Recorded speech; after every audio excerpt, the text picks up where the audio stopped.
everyone, it's Carol with 𝐵𝐸nspiredmarket.net, and today we're going to be making a fun home decor. So this is a tobacco basket that I purchased from Hobby Lobby, so I'll be using that. Then I have this bunny that I purchased from Hobby Lobby in their craft section. Super cute. I have scrap book paper. I have lace burlap ribbon. I have some florals that I picked up. This bunch I picked up from Dollar Tree. They actually do have their spring collection out. And then this bunch I picked up from Hobby Lobby. I'm going to be using Waverly White. Now I'm not going to be painting the entire basket. I'm actually just going to do some dry brushing. I just put a little bit on my coffee filter and barely putting any paint on my paintbrush. I'm dipping it, but I'm taking most of it off and then just doing a dry brush technique around the basket. This is optional. I just think that the white is going to add some dimension to the basket. So I just highlight some areas around the edges. Super easy to do and such a cool technique. I think it just looks awesome. So barely any paint on the brush. Go around your basket and you're good to go. So now we're going to cut out the bunny. It's important when you're cutting out the bunny that you trace it backwards. So I want the bunny to face right. So I went ahead and flipped it and traced it. So this way, when I cut the paper out, it's going to be the right way. Again, if you didn't want to use scrapbook paper, you can use just paint and paint your bunny. But I love this pattern. So Buffalo Check is trending, and that's what I chose to use. So we're just going to simply take some Mod Podge and put that all over the bunny. Just make sure when you put it on that you're covering all your edges and making sure that it's completely covered. You don't have to use a lot, just make sure that it's completely covered. So once you have that, place your paper on top and smooth it out. Now I do find I have this little craft iron that I purchased from Amazon. I get a lot of questions on it, but it is on Amazon. It's a craft iron, and I just have some parchment paper and I'm just going ahead and smoothing it out in a circular motion. But I do find that I have a lot less wrinkles when I do this. I just go around the entire piece, and honestly, I love it. And then you're just going to seal it. So just put a top coat of the Mod Podge.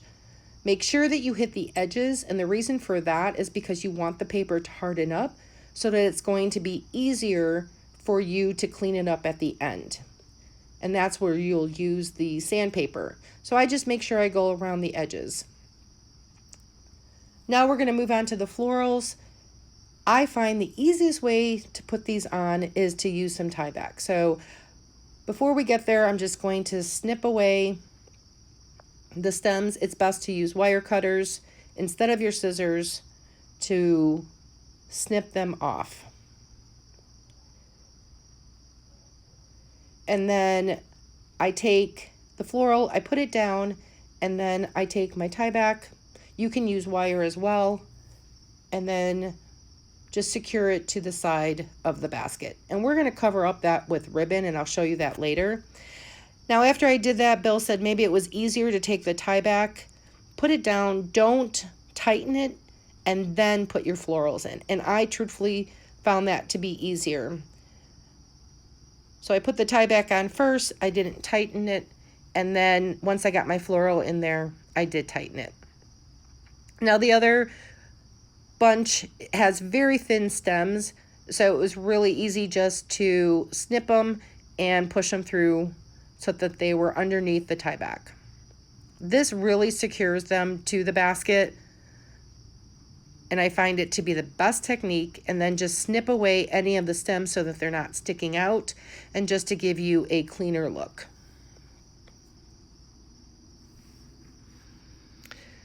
Super easy, but you can use any florals that you like. If you want more color, you can find definitely some at Dollar Tree, and you're just going to keep sticking those all the way in until you're happy with the look. I think it's coming out cute.